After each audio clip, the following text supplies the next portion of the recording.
Take a look at this. These are the AFC North injured reserve numbers. Browns 13 on injured reserve. Ravens and Bengals combined have 13, and the Steelers have 8. We'll take it even a step further.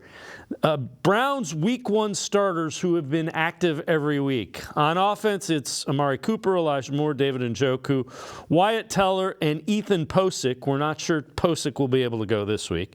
Defensively, it's been Myles Garrett, who's been banged up, Zadarius Smith, who's been banged up, Tomlinson, Elliott, who probably will miss this week, Koromoa, and Martin Emerson.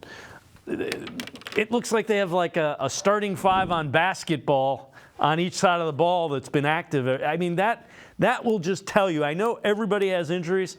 Browns have had it a lot worse than most.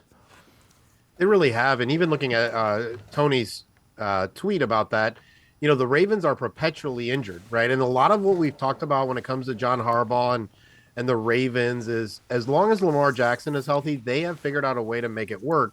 Well, you got to give that same credit to Kevin Stefanski, Jim Schwartz, Bubba Ventrone, being able to pull things together, being able to create this confidence in the next man up.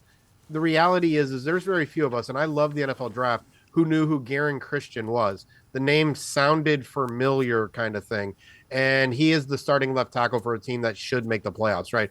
And then you go to Jack Duffin's tweets about starters. And then if you know, we have an article that'll be coming out tomorrow, just looking at the 53-man roster and who is still on the roster from last year, and the fact that they even moved on from Donovan Peoples-Jones, their number 2 wide receiver, and to still be 8-5, right? I remember some tweets earlier this week. Miami lost their starting center, and it was acted as if, oh my goodness, they lost. That's such a huge blow.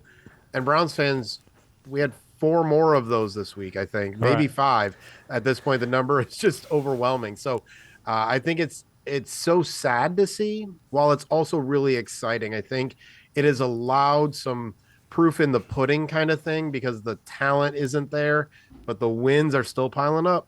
Yeah, and you know, the starting center versus you lost your first 3 tackles. So you're on your 4th and 5th tackles, and so the left tackle wasn't on the roster and wasn't anywhere near the roster, probably wasn't even in the thought process until you went down 2 tackles. So given all that, somehow the Browns are 8-5. Right in the middle of the AFC playoff picture. What do you think of the job Kevin Stefanski and Andrew Berry have done? I think you have to laud it, right? It's not only like not every win is the same, right?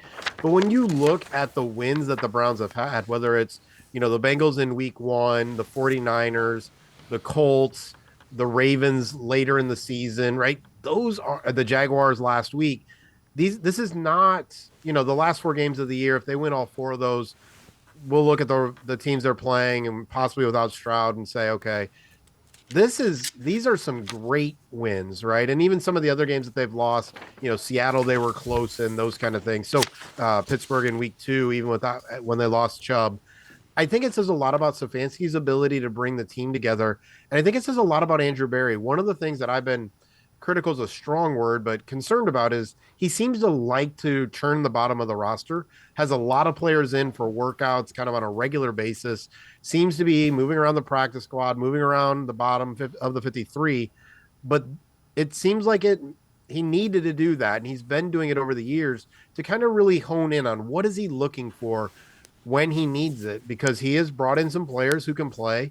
You know, we're hoping that Deron Harmon is the next guy up at the safety position now that Delpit and McLeod are out and Juan Thornhill is just returning to practice. So it says a lot about their abilities, and that they've really kind of honed in on what it means to be a Cleveland Browns player and what their process looks like. And I think that you only get that when you get to year 4 or 5, those kind of things, which is probably why we're looking at extensions for both of those gentlemen sometime this offseason. Yeah, I would be stunned if you didn't get extensions for both of them.